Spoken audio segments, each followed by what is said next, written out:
Atëherë mi mbarë më të gjithëve, mirë se erdhët në hapësirën publike. Kjo hapësirë publike i dedikohet ngjarjes së shumë përfolur të kohëve të fundit, ku në Shqipëri ose më saktë në Lezhë do ndërtohet një kamp refugjatësh pas marrëveshjes Rama Meloni, një kamp i cili parashikon deri në 3.000 refugjat të cilët do strehohen aty. Por sipas llogarive të Melonit, llogari pak çuditshme do thoja, ata do procesohen brenda 28 ditëve, kështu që për një periudhë 1 vjeçare supozohet që do kalojnë në atë kamp 39.000 veta, 36-39.000 veta. Janë numra të cilët janë shqetësues, sepse duke i vendosur në raport me popullsinë e Shqipërisë apo me popullsinë e Lezhës aq më shumë, i bie që të jetë një numër i lartë i refugjatëve të cilët do duhet procesohen në atë kamp. Dua këtu edhe të shtoj që kohët e fundit ka patur një rritje të numrit të azil kërkuesve ose të refugjatëve në brigjet e Italisë, aq sa kanë arritur 150.000 në vitin e fundit dhe me sa duket Meloni po përpiqet gjejë një zgjidhje. Jo me sa duket, po qartasi Meloni po përpiqet gjejë një zgjidhje dhe ka gjetur tek Rama partnerin ideal. Kjo ka shkaktuar reagime normalisht, sepse një pjesë e madhe e shoqërisë shqiptare ngre pikpyetje. Ngre pikpyetje në raport me sigurinë e këtyre njerëzve, raport me kushtet në të cilat ata do duhet jetojnë, do jenë të izoluar apo do bashkëpunojnë me komunitetin, raport me integrimin e tyre, në raport me procedurat, sepse kjo hapësirë supozohet të jetë ekstraterritoriale, pra të jetë në jurisdiksion italian, por me mbikëqyrje policore shqiptare. Kështu që ka shumë pikpyetje dhe shumë shqetësime legjitime të banorëve dhe shqiptarëve në përgjithësi.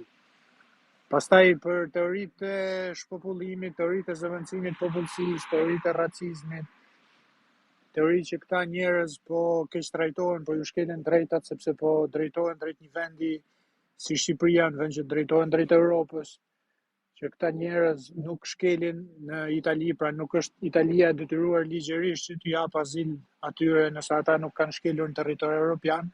Këto pastaj pres që zhvillohen gjatë bisedës, edhe secili t'jap këmbvështrimin e vet. Atëherë mishëm do vetëm t'ju thoja që ju lutem të mbajnë fjalorin e pastër dhe të përshënderohemi te tema pa u degëzuar shumë, në mënyrë që edhe t'japim një informacion për ata që se kanë, t'japim një lloj vazhdimësie mendimesh për ata që nuk janë të vendosur akoma, edhe pse jo të arrijmë diçka, nëse mundemi. Atëherë do të nise Besim me mendimin tënd.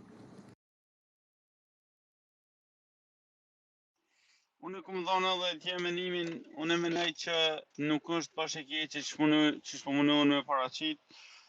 Kjo ndihmon Evropës me një problem të madh që ka, si emigracioni, duke ja vështirësu njerëzve ardhjen e lehtë në Evropë edhe azil kërkimin. Shumë njerëz që vjen e përdorin kërkesën e azilit vetë si mbrojtje, se shumica vinë për mirëqenie ekonomike ose për sene tjera, edhe Roma me këto edhe merr përfitime se besoj që komo pagu mirë për Italisë, edhe merr një imazh të mirë e krijon në Evropë, me që synimi është një bashku e Evropës. Unë nuk e shoh krejt keqe këto. Desha të shtoj diçka nëse më lejon. Patjetër. Përfitim Republika e Shqipërisë, shteti shqiptar nuk do të ketë.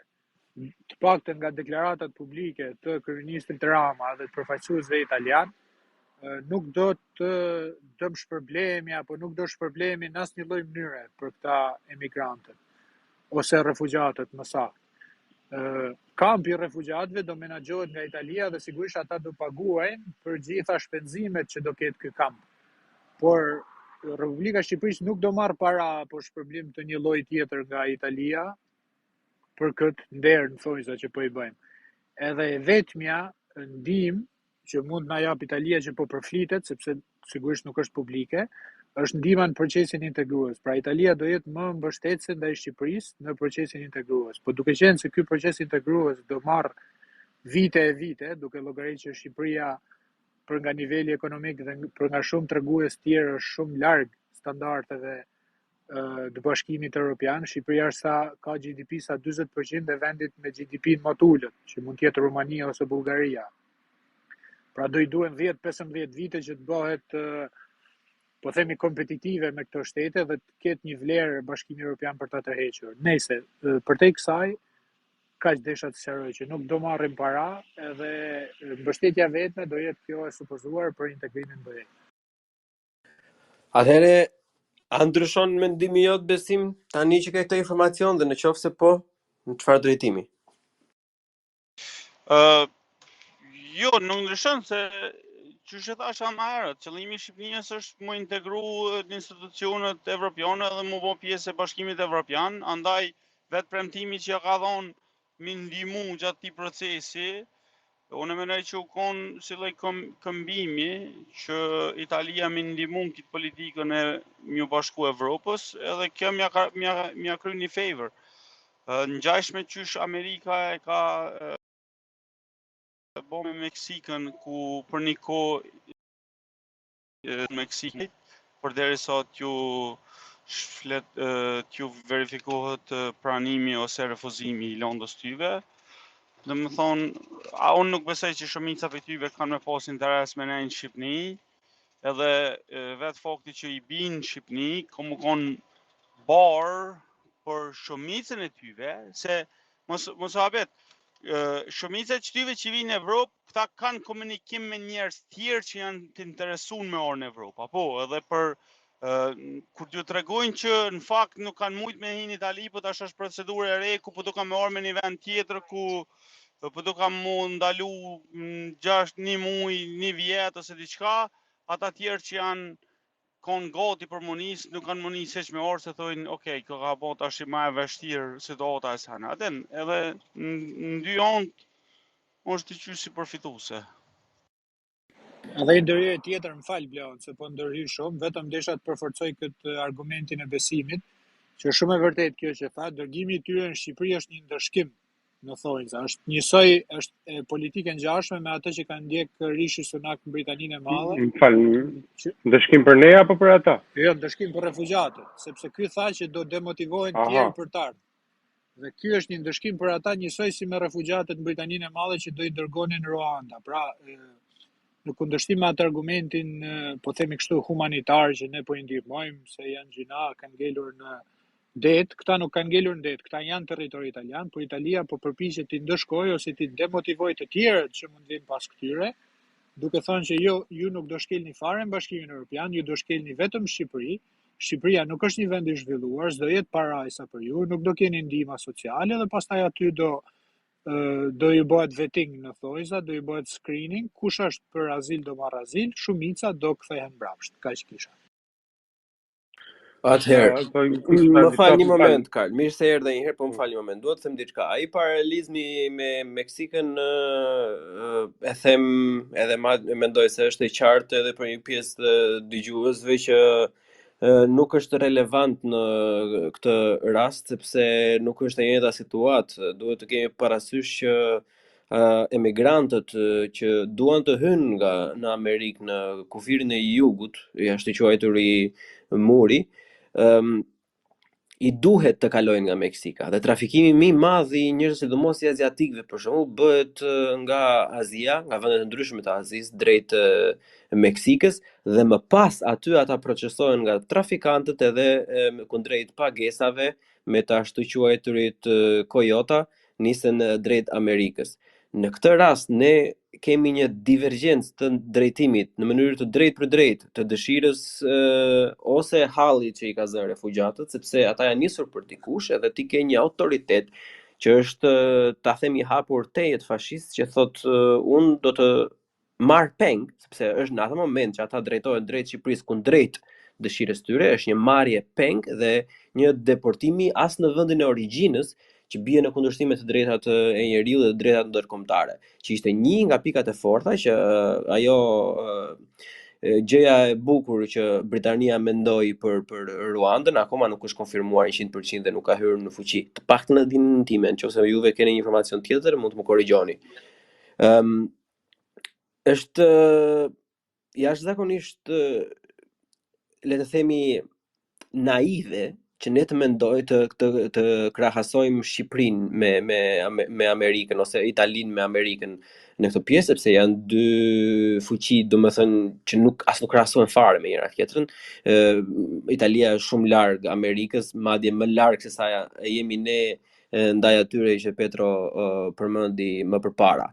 Duhet të kemi parasysh faktin që Giorgia Meloni ka ardhur në pushtet me thirrmat e saj kundrejt presidentit francez Emmanuel Macron, që në mënyrë famoze që ka bërë xhiron e çdo lloj portali në internet në të gjitha vendeve të mundshme, ku i ka thënë që ju jeni problematika me Afrikën, juve i shfrytëzoni dhe i tej shfrytëzoni ato, juve manipuloni monedhën dhe juve nuk duhet të na shkolloni ne, edhe nuk duhet që ne të mbajmë barrën e gabimeve tuaja. Me një lloj hipokrizie omerike, Meloni kthehet edhe koloniale. Edhe kthehet edhe bën identik të njëjtën gjë, duke i dërguar këta individ në Shqipëri, siç e tham, kundrejt asnjë lloji përfitimi, edhe ky përfitimi i supozuar që do ndihmojë në Bashkimin Evropian është, le të themi, absurditet më vete, sepse nuk është i shkruar. Nëse do kishte një marrëveshje në letra për këtë që do i hiqet kjo kush Shqipërisë nëse bën këtë apo do bëj kjo, atëherë mund të kishim një debat në një herë të dytë, po deri atëherë ja vlen të themi që ne kemi rënë pre e këtyre planeve të shteteve më të mëdha ose minimumi me fuqi më të madhe se sa Shqipëria, dhe është vendosur nga dikush që është i pazgjedhur nga populli shqiptar që të manipulohet kokoshi edhe Shqipëria të kthehet në një shkarkesë ose minimumi në një korridor të emigrantëve, në një korridor që jo gjithmonë do jetë i hapur, pa marrë parasysh fragilitetin e qeverisë, jo qeverisë, po të komunitetit shqiptar, problematikat e brendshme që ne kemi, pa marrë parasysh që ne nuk dimë ku kemi këmbën, ku kemi kokën, pa marrë parasysh që problemi më i madh i Shqipërisë është që njerëzit po na ikin, edhe në vend që të fokusohemi të mbajnë ata që mos na ikin, ne po shqetësohemi me problemet e dikujt tjetër, që le të themi të drejtën, pavarësisht se edhe unë doja të ndihmoja njerëz, po do e bëja shumë herë më shumë qef, nëse kjo nuk do bëj në kurizin e prindërve të mi, apo e tim vllau, apo e kushërinjve dhe farefisit tim e qytetit etj. Ja vlen të theksojmë tejet që nuk ka deri më tani faktualisht asnjë përfitim për Shqipërinë, është një qop që për disa gjëra që kanë ndodhur prapa kujtave, prapa perdeve, neve nuk i njohim sot e kësaj dite. Dhe ne përballemi me një fakt, në një komunitet, në një popull siç është Shqipëria, që fatkeqësisht është i palexuar, fatkeqësisht është i pamësuar, fatkeqësisht është jo i nivelit të lartë të pranueshmërisë, le të themi, kulturave të tjera, ndryshe siç mund të jenë vendet perëndimore ose siç ato e vetë supozojnë këtë gjë. Neve në mes të 101 halleve që kemi, na hidhet edhe një bombë si kjo, që është bombë kulturore, edhe anashkalohet çdo lloj problematike tjetër e mundshme që ata mund të bënin për ne. Sepse në qoftë se do duhej që të hapnim një kamp refugjatësh dhe kësaj Italia të investonte në 20 apo 50 shkolla apo në 4 qendra ambulante apo tjerë, mbase atëherë kjo do ishte një marrëveshje që do sillte diçka për ne. Por de facto deri më sot fatkeqësisht nuk kemi asnjë gjë. Karl. Faleminderit. Pajtohem plotësisht me ty, veç se kisha shtu disa gjana, pajtohem jo plotësisht, po thuj se me këtë pjesën, edhe sikur të kishte një gjanë këmbim, prap nuk do duhet pranu, sepse në anën tjetër të peshorës është komplet përbamja etnike demografike e vendit tanë, e cila një influks i tillë i këtyre njerëzve nga këto kultura që vinë nga ato vende do shkaktonte jashtëzakonisht dëme shumë të mëdha në krejt ekuilibrin e brishtë që kanë shqiptarët mes vetës. Kisha më shtu disa gjëra tjera kur përsa e përket këtyre përgjigjeve që vetëm sa japin pyetje të reja, se po thonë, po thonë, këta nuk do të dalin për atë. Janë sigurt, do t'i ruaj policia italiane, dikush do t'i ruaj karabinierë, dikush do të jetë ekstraterritoriale, dikush do t'i ruaj policia shqiptare. Edhe nuk do të dalin aty, pra domethënë çdo është e sigurt, ta nuk do të dalin për aty. Domethënë, nëse këta nuk do të dalin për aty, atëherë pse po na ban Italia ne tonë këtë nerë të madh, bënai për këtu, nëse ka kanë sigurt brenda këtij kampit. Ajo shumë më mirë mund t'i rute këto mos të dalë jashtë në territorin e vet. Po kjo është një rend, se fakti është se këta do të dalin për aty. Fakti është se këta do ta çojnë rrethimin, e do ta çojnë ndoshta edhe të kontrolluar, nëse besoni konspiracionet. Do ikun edhe në mënyrë të kontrolluar. E ku do të ikun? Edhe nëse do të ikun, ndoshta nuk do të ikun, ndoshta do të rrinë aty, do t'i pëlqejnë, do gjejnë një punë në Tiranë, do marrin edhe disa njerëz tjerë. Kujt shumë të huj në Shqipëri, janë dashuruar me Shqipërinë, ndoshta edhe këtyre i pëlqen. Po edhe nëse do t'ikun, e marrin mirë qenë se këta do t'ikun, ku do kalojnë? Këta do kalojnë në për Shqipni. Nuk kanë kalojnë tjetër, a mendon se Mali i Zi nuk ka me përforcu kufinin e vet, mos me të lanë ty, mos me i lanë këto me hi, a mendon se Mali i Zi nuk ka me t'i kthy këta mrapsht, a mendon se Kosova nuk ka me t'i kthy këta mrapsht. Nëse kalojnë Kosovën, a mendon se Serbia nuk ka me t'i kthy mrapsht. Kjo është një recetë për një xhurulldi, një zallamahi të jashtëzakonshme. Ne i eksportojmë edhe një problem Kosovës, që Kosova nuk e ka prit, sepse ne nuk kemi tra me Kosovën, këta shumë lehtë mund t'ikin nga kampi dhe përfundojnë Kosovën. Eksakt. Më thonë, s'kom vjen fjala, ato që rrjedhin nga kjo janë jashtëzakonisht shumë, edhe janë të gjitha të këqija, edhe janë jo të këqija, por janë shumë të këqija. Dëmton çdo lloj gjaje, nuk mundemi pa asnjë anë pozitive, thjesht që po na maka mend nerin Italia. Këto janë çesharake, këto janë gjëra që mund t'i besojnë dikush që është një popull parapolitik, i cili nuk arrin me kuptu që politika nuk është me ndere, nuk është me miqësi, nuk është me shoqëni, po është sipas interesave të ndryshme në kohë të ndryshme të vendeve të ndryshme.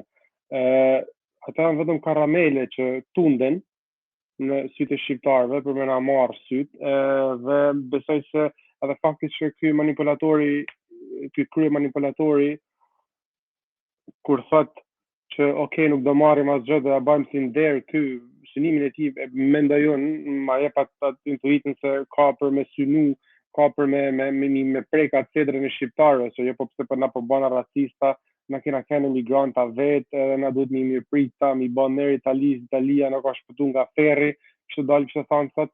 Këto janë për mendimin tim vetëm manipulime, sepse sigurisht që kur jep diçka do presësh diçka, edhe sigurisht që ka disa gjëra të cilat nuk kanë çmim. Për shembull, një bombë demografike, një bombë e tillë që do ndronte këtë strukturën etnike të Shqipërisë, nuk e di çfarë çmimi mundet me pas për mendimin tim. Unë nuk e di, unë besoj se ky rrezik do ishte sinqerisht ekzistencial për Shqipërinë. Edhe nëse më rrin të me ardhë, konfliktet me vendasit do ishin të jashtëzakonshme, për mendimin tim do ishin edhe gjykatare, sepse këto janë, siç u pa aty të drafti, janë gratë dhe fëmijët do rrinë në Itali, këtu janë vetëm meshkujt 18 deri në 40 mosh ushtrijet. Edhe kanë kalu dete, kanë kalu male me mri këtu, nuk besoj se janë profesora edhe doktora, pa kanë asnjë miligram racist. Këto njerëz nuk janë njerëz të ngritur, nuk janë njerëz të edukuar, nuk janë njerëz të cilët mund të bahen kontribusa me vlerë në shoqërinë tonë, kryesisht. Por ndoshta mundet të pas në 1% ose më pak përjashtim, por përvoja e Europës perëndimore nuk na mëson asgjë tjetër përveç se këtë. Kjo është vetëm kjo mund të sjellin vetëm shkatrim në vendin tonë. Nuk po duam të zgjat më tepër. Thjesht këto pyetjet, këto përgjigjet vetëm sa më shtojnë pyetjet më tepër. Shkurtimisht, Petro, duhet kemi parasysh edhe faktin që jetojmë në një periudhë për momentin ku vendet si Gjermania janë duke nxjerrë lloj-lloj metodash të ndryshme, duke thjesht bërë një thithje truri, ajo që quhet brain draining në këto gjuhën akademike, domethënë dhe gjeopolitike, duke i thjeshtëzuar vizat edhe duke i thjeshtëzuar marrjen e dokumentave për gjithë ata që janë stafi kualifikuar, ku vendet të tjera si për shembull Britania e Madhe ose Mbretëria e Bashkuar dhe Franca kanë një periudhë gjatë që i kanë futur gjatë në funksion. Dhe duhet të kemi parasysh që një lloj menaxhimi i këtij territori, siç është thënë deri më sot, që do të menaxhohet nga Italia, cënon Mahamendja në mënyrë kushtetuese dhe integritetin territorial për Shqipërinë, pasi krijon një lloj xhepi brenda territorit të Shqipërisë që nuk menaxhohet nga Shqipëria. Që ata që janë atje nuk janë shqiptar, madje edhe të panjohur në çfarë lloj mënyre nga shteti shqiptar, as si azilant, as si emigrant, as si refugjat, që do të menaxhohet nga një shtet i tretë, edhe ne shërbejnë gjithmonë për lëndën e parë, lesheli, hajde ti sjellim edhe të shohim çfarë do bëhet. Megjithatë pluset, këto pluset që na shiten kaq shumë bukur që do vinin nga jashtë, nëse do kishte vërtet gjëra pozitive dhe pluse për këtë, atëherë Italia, sidomos Italia e Jugut, ka vende që janë zbrazur. Italia e Jugut rregullisht ofron bonuse dhe grante për ata që vënë në Italinë e Jugut dhe vendosin të punojnë atje, dhe vendosin të banojnë atje. Kështu që nëse kjo do ishte kaq e bukur, edhe me kaq provizione të mëdha nga Uniteti Evropian, atëherë Italia, Mahamendja, për sa i përket diplomacisë, është shumë herë më e mençur se Shqipëria dhe do i mbante vetë.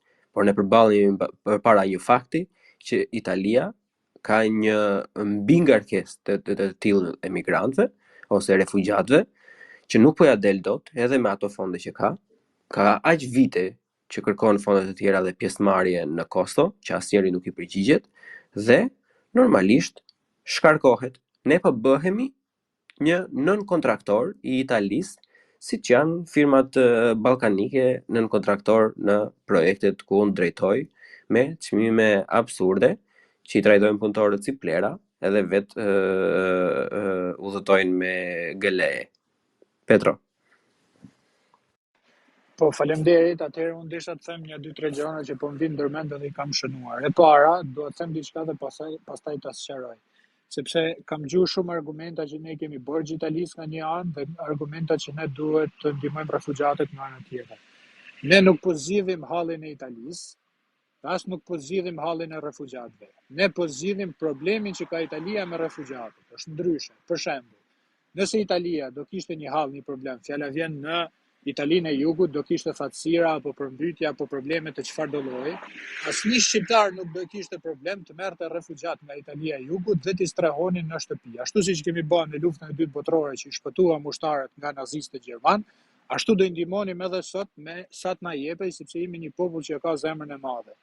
Kjo është ndihma ndaj Italisë. E dyta, ndihma ndaj refugjatëve. Asnjë shqiptar nuk ka problem me refugjatët, se sot kalojnë refugjat nëpërmjet Shqipërisë, kalojnë sirian, kalojnë nga gjitha llojet. Dhe kur në Shqipëri kanë ardhur refugjat, fjala vjen nga Kosova, okay, ata ishin shqiptarë, është ndryshe, po prap populli shqiptar e ka treguar që e ka zemrën e madhe dhe kur vijnë refugjat që janë në hall, njerëz vërtet në hall. Ne me këtë akt po përpiqemi, ose mos akt, Italia po përpiqet të zgjidh problemin që ajo ka me refugjatët nëpërmjet nesh. Italia ka një qeveri të djathtë që nuk i do refugjatët dhe nuk ka se si e zgjidh ndryshe problemin, se nuk i do bën dot aq lehtë, sepse ligjërisht është detyruar të jap azil atyre që shkelin territori italian, që kanë probleme me luftën civile, me çfarëdo lloj arsye. Nuk do t'ju jap letra dhe t'i integroj si në shtetas vetët, sepse ju ka dhënë premtimin qytetarëve të vet që unë s'dua ta ndryshoj demografikisht këtë vend, dua ta mbaj italian, dhe hallin që ajo ka me refugjatët do ta shkarkoj tek ne. Ky është problemi, mos dim kurthin e kësaj sentimentalizmi që do ju zgjidhim ne hallet refugjatëve, se nuk vijnë refugjatët tek ne. Ka qindra mijëra, ka miliona refugjat nga Bangladeshi, nga Afrika Veriore, nga Afrika subsahariane. Nuk e zgjidh dot Shqipëria 3 milionë që këtë problem edhe sikur të përpiqet. Dhe shtetet europiane po bëjnë ping-pong me këtë punë. Gjermania ka problemet veta, Franca bllokon atje në kufi me Italinë, i rreth me policë që të mos futen. Mos flasim për Europën lindore. Pra kjo është që s'duhet bijem kurth. Tjetra desha të them. Kjo është spekulim që po e bëj unë në këto momente, por në lidhje me atë që u tha se çfarë përfitojmë ne. Unë dyshoj, duke e parë Melonin të përfshirë në dialogun e Kosovës ashtu siç nuk ka qenë më përpara, të më korrigjoni nëse e kam gabim. Unë dyshoj që tjetë përdorur kjo marrëveshje si shkëmbim për mbështetje të programeve të Edi Ramës në Ballkan. Pra Meloni mund t'i këtë bërë presion qeverisë Kosovës për asociacionin për të zgjidhur këtë problemin shqiptaro-serb, sipas vizionit të Ramës dhe vizionit Vučićit, edhe në këmbim ne kemi marrë emigrantët. Kjo është një lose-lose, është humbje nga të dy anët. Edhe tjetra, sa i takon emigracionit, se shtetet bëhen me ligje, nuk bëhen me deklarata nga Facebooku. Po supozojmë se ne kemi një problem demografik. Ne kemi largim të popullsisë nga Shqipëria.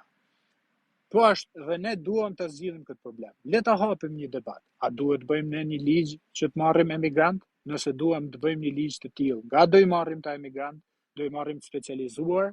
Në cilat fusha duhet punojnë? A do të vinë punojnë bujqësi? A duhet na punojnë sektorin shëndetësor ashtu si kërkon Gjermania? Dhe të bëjmë një ligj dhe t'i marrim nëse shumica e popullit shqiptar është e bindur që duhet marrim emigrant. Dakor të vëlla, bëhet ligji dhe këta të vinë ligjërisht nga vende të caktuara dhe të bëjnë punë të caktuara. Por ne nuk mund marrim njerëz cilët janë jo vetëm pa kualifikuar, por janë refugjat, thjesht kanë ikur dhe kanë hyrë në një anije dhe t'i marrim dhe të shpresojmë që do zgjidhim problemin e refugjatëve. Se nuk është vetëm Italia që ka këtë problem, e ka edhe Franca. Ç'a do bëj Shqipëria? Do hapi zemrën për të shpëtuar gjithë refugjatët që janë në Francë, e ka edhe Gjermania. Është një arsyetim absurd, një manipulim emocional që përdor ndjenjat e mira të njerëzve, ndjenjat e mira të një populli të vuajtur dhe emigrant për ta shkatruar ekonomikisht dhe nga ana sociale. Kaq kisha, faleminderit. Shumë interesant kjo spekulimi jot Petro për faktin që spekulimi jot për se mos Rama ka bërë marrëveshje me Melonin, në mënyrë që ai Meloni me mbështetje të Ramën në atë idenë e tij për Ballkanin perëndimor. Besoj se bën sens, sepse për mendimin tim tash po kalojmë pak politika, nuk po duam të deviju vetëm sa më thënë këtë që me të vërtetë Albin Kurti nuk besoj se e vën ndonjëherë në kush të ndyshim që është rivali më i madh politik i Ramës. Se për brenda nuk është se ka një rival. I vetmi që bën atë mu du keq është Albini, edhe një ndihmë për ta shkatruar vetmin rival tin Ramës do ishte shumë e shtrenjtë. Prandaj interesante kjo teoria dhe bën sens edhe nuk I wouldn't put it past him, domethënë unë nuk habitem, unë besoj se në atë nivel të ulët moral që ka Rama dhe në atë mungesë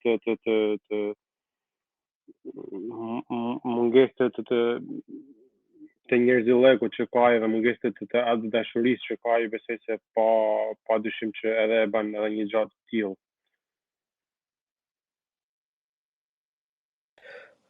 Atëherë, ju ftoj gjithë dëgjuesit që kanë dëshirën e tyre për të ndarë mendimin e tyre ose për të bërë një replikë ose një pyetje ose një kritikë, mjafton thjesht të bëni një request që të jeni folës ose speaker, në varën çfarë gjuhë e keni telefonin, dhe do t'u pranojmë dhe do ju garantojmë kohën për të ndarë mendimin tuaj. Atëherë fjala për Gazmen. Gazmen, mirëmbrëma dhe mirë se erdhe mik. Mirëmbrëma gjithëve. Unë notohem me këtë zmadhimin që po i bëni kësaj problematike. Po të ishte edhe për shumë arsye. Nuk ka arsye legjitime që të jemi si njerëzim të gjejmë sa do që është e mundshme kushtet për të pritur imigrant të cilët janë në gjendje të tillë që vinë, edhe ka vatra luftash dhe krizash vazhdimisht edhe në Afrikë edhe në vende tjera. Ka shumë arsye që të jemi mikpritës si evropian. nëse janë bëjmë vetit evropian. Ka shumë arsye, një ndër arsyet është dhe ajo që mos t'i lejmë anijet me plot njerëz të sërëllatën vërdal mesdhetarit, detit mesdhedhet edhe të krijohen situata ku vërtet si evropian ndihemi keq kur e shohim ashtu. Edhe ka pas edhe tragjedi të mëdha në detin mesdhet pikërisht me imigrantë dhe për këtë arsye do të kemi kujdes kur flasim dhe kur shikojmë të mundohemi mos madhojmë çështjet e problemet që mund me ndodh. A ketë probleme, po Shqipëri një vend që njerëzit vinë për të kërkuar azil, do të dijej, nuk është në këtë fazë, nuk është një vend tranzit, siç është nganjëherë Franca, për shembull, edhe me gjithë sistemin social edhe shëndetësor edhe me gjithë ato mundësi për mikpritje, shumë migrant vetëm dëshirojnë të shkojnë në Angli, nuk dëshirojnë të ndalen në Francë, sepse ashtu e kanë familjen, e kanë rrethin, e kanë komunitetin e tyre dhe nuk dojnë të mbetin aty. Domthonë edhe Franca që është një vend i madh, edhe Italia faktikisht është një vend tranziti. Imigrantët nuk janë duke ardhur në Itali për të ndërtuar në Itali. Një shumë e vogël e tyre po janë, por dëshirojnë sa më në veri, sidomos në disa vende tjera. Por Gaz, kur ke kanë Itali rregullat e Bashkimit Evropian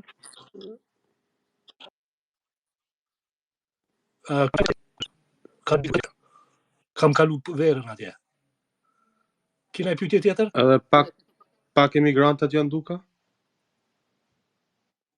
Mu asnjëherë nuk më duken shumë imigrantë. Aha, okay, po ti thuje qysh. Le lejojmë, lejojmë këtë Gaz, që asnjëherë nuk duken shumë imigrantë, edhe s'çaron krejt muhabetin. Po ty imigrantët e bardhë nuk të pengojnë, po vetëm të zi ndoshta. Po ku e din ti çfarë ngjyre janë ata më Racist. Pa kaluar atje, mos të kalojmë atje, do na vinë edhe nga Lindja mesme, janë atë bardh ata. A mund ta përfundoj Karl? Ju lutemi. Po, të lutem Gaz, mos do përfundojmë. Çka deshta me thënë për shembull, rasti si ky që vjen në Shqipërisë tash i është kërkuar Turqisë.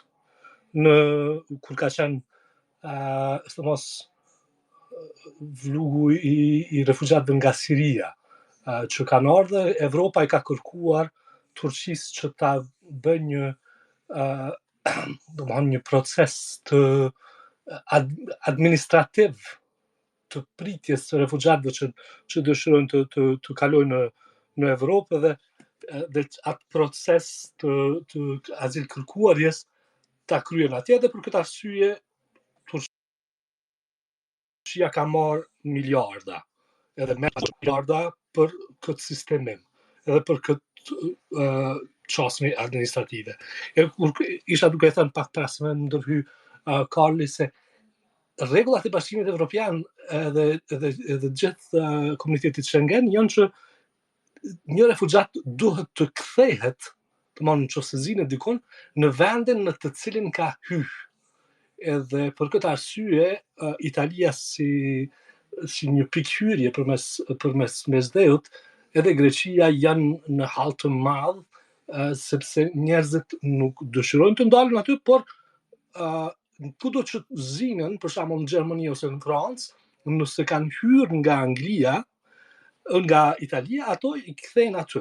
Për këtë arsye ata dëshirojnë edhe sigurisht që ato strukturat administrative për procesimin e azil kërkuesve edhe refugjatëve, edhe për të gjetur mundësinë, nganjëherë saturohen edhe vinë në një pikë ku në një territor të ngushtë krijohet vërtet një problem i madh i disbalancit të popullatës dhe nuk arrihet të gjendet mundësia. Kjo mundësi sigurisht që është e përcjellur me kompenzime financiare, nuk është asgjë tjetër përpas se një strukturë që i ngjan, si më thonë, burgut, por që është një hajmi, thonë në gjermanisht, ose Jo, hajm është gjatë tjetër, gaz. Për Hajm është përgjithësuese, Karl, aty ka pak të drejtë, në rrënjë bazë është përgjithësuese, po, e kuptoj ku e ka. Po është një vend ku për një kohë të caktuar ata azilkërkuesit do të presin derisa ta marrin vendimin e organeve përgjegjëse, të cilët i akordohen apo jo leje qëndrimi. Nëse i akordohet leje qëndrimi, domethënë ose azili, atëherë ata vazhdojnë aty ku janë nis. Në qoftë se ju refuzohet, atëherë ata organizohet kthimi i tyre në vendin e tyre nga kanë ardhur, nëse ka marrëveshje kthimi ose gjë tjetër. Por se sido që të jetë, domethënë çaja periudha derisa të rimi kërkon një lloj sistemimi njerëzor, sepse nuk dihet për kë ka të bëjë, nuk mundesh me i trajtu të gjithë njësoj dhe domethënë gjithë ju bjen më shumë aty në vendet që janë në pikën hyrëse të mirën me këtë çështje, edhe pse edhe vendet tjera kishin mundur të bëjnë një gjë tjetër. Gaz, unë du të bëj disa replika të vogla, të lutem, që t'i japim edhe pak sens para se t'i japim fjalën Arianit. E para është që duhet të kemi parasysh që Shqipëria është një vend ku asistenta sociale për shtetasit shqiptar, të çfarëdo lloj rrace që flasim, është nga 6.000 lekë edhe maksimumi 10.000 ose 11.000 lekë në muaj. Në një vend të tillë ku faktualisht nuk do marri asnjë lloj bonusi financiar nga Italia apo dhe nga Bashkimi Evropian, dhe me ato çfarë dim ne tani, me policia shqiptare, e cila është dështuar në kontrollin e dhunës civile, është dështuar në kontrollin e krimit, është dështuar në kontrollin e dhunës në familje. Kjo polici, që është me jo mjaftueshëm staf, do të menaxhoj sigurinë rreth këtij vendi. A nuk të duket pak e çuditshme kjo? Dhe e dyta, pse është thënë e bardhë në të zezë nga Italia që vetëm meshkujt në mosh do vinë në Shqipëri dhe fëmijët dhe gratë do të procesohen në Itali? Si shpjegon ti gasto? Duke filluar nga e para, unë mendoj që është gabim të mendohet se nuk do të ketë kompenzim bilismaku sa i përket domethënë jo kujdesin ndaj tyre, por mendoja si një hotel të mbyllur, domethënë ato obligimet financiare ndaj tyre kryhen, edhe sigurisht që shteti, domethënë qeveria merr edhe një bonus më tepër, sa i përket kësaj, dhe këtë ka dëshmuar Turqia. Erdogani në asnjë mënyrë nuk ja kishte lënë Evropës këtë mundësi nëse nuk ish pas një vërtet një favor financiar, sepse nuk ka pas favor tjetër Erdogani për me pranu që të bëj këtë detyrë në emër të Evropës, se edhe janë miliona atje. Edhe çdo nuk ka arsye për të zmadhimit, nuk ka arsye që një person që në sistem për të kërkuar azil për Evropë Domthon e ka bërë atë mundin për me arti të azil kërkuarja, edhe tash po del ka ai po shkon kanë në koks. What the fuck? Domthon i ka bën 1000 kilometra për me arti aty me prit, në ran për me marrë përgjigjen, edhe po dal ka po shkoj ai në Prizren. Pse? Me akmisa për fillimit ta. Domthon nuk ka kuptim ajo. Domthon ata njerëz apresin në Lampedusa, apo apresin në Napoli, apo apresin në ishujt grek, ose apresin në Teuta ose Cefta në Spanja atje. Domthon është krejt njëjtë, vetëm se vendet ku janë sot ekzistuese në Itali edhe në pikat të caktuara nuk mjaftojnë sigurisht strukturat edhe kërkohet nga vendet tjera, eventualisht të ndihmohet, edhe unë mendoj që është kjo një shenjë e mirë e Shqipërisë, sepse po hyn në një farë mënyre, po mirët me problemet e Evropës. Urdhro. Fal Gazmend, a beson vërtet që në Itali mungojnë strukturat për të mbajtur 30 ose 40.000 veta, apo është vendim politik që s'duan të mbajnë në Itali? Sepse nëse ne mendojmë se nuk ka tokë, nuk ka hoteli, nuk ka kampe në Itali, atëherë unë s'e di pastaj. Po, është vaj hallit Italia shkret, ja japim i dorë se gjëna. Është një arsye Pedro për këtë, është ata mendoj unë i kanë të kufizuara vendet në për ishuj. Aty ku deri më sot kanë pranuar për shkak të Shqipëria s'ka asnjë ishull. Po e kuptoj, por nëse dërgon një strukturë të tillë në Milano ose në Roma ose është shumë vështirë të mbahet të mbahet kontrolli mbi atë popullat. Pse në Lezhë është lehtë? Pse në Lezhë është lehtë, Milano është vështirë, më fal. Në Lezhë, sepse nëse ai del prej prej asoj strukture, ati hoteli ta quajnë, edhe shkon në Lezhë, edhe ku do të shkoj ai, do t'i hyj kufive prap që të në mënyrë ilegale që të shkoj në Itali e që ta kthejnë prap në Lezhë. Domthon nuk ka kuptim. Ndërsa nëse është në Milano, vetëm del në Milano dhe mund të vazhdoj tutje. Është një arsye, po këto çështje besoj që mendoj kanë sfidat e veta, edhe sfida më e madhe është ajo sfida vizuale, por mendoj unë se sikur një burg që mund të jetë i vendosur në një hapësirë, por nga fakti që pjesëtarët e atij burgi nuk lejohen të marrin pjesë në jetën e qytetit, nuk ka asnjë problem sociale demografik që duhet të zgjidhet, mendoj unë. Po pse pjesa e dytë e pyetjes Gaz, pse vetëm burrat në jep italiani? Edhe tritonit. A do ta respektojmë pak ratën? Jo, thjesht po i tham më përgjigj edhe pjesës së dytë pyetjes, kaç, s'po ta marr rallën. S'ka problem Karl se bëjmë atë pjesën, të lutem. Gaz, ndijes mik, por duhet edhe ti jemi pak konciz edhe shkurt që të xhiroj edhe fjala. Të lutem jep edhe një mendim për pjesën e dytë të pyetjes, që si ka mundësi, pse ndodh ky vendim arbitrar që ne marrim vetëm meshkujt në moshë edhe ato që quhen më pak agresive dhe më thjesht për të procesuar, siç janë nënat ose gratë dhe fëmijët, procesohen nga Italia. Si mund të jetë backgroundi i kësaj?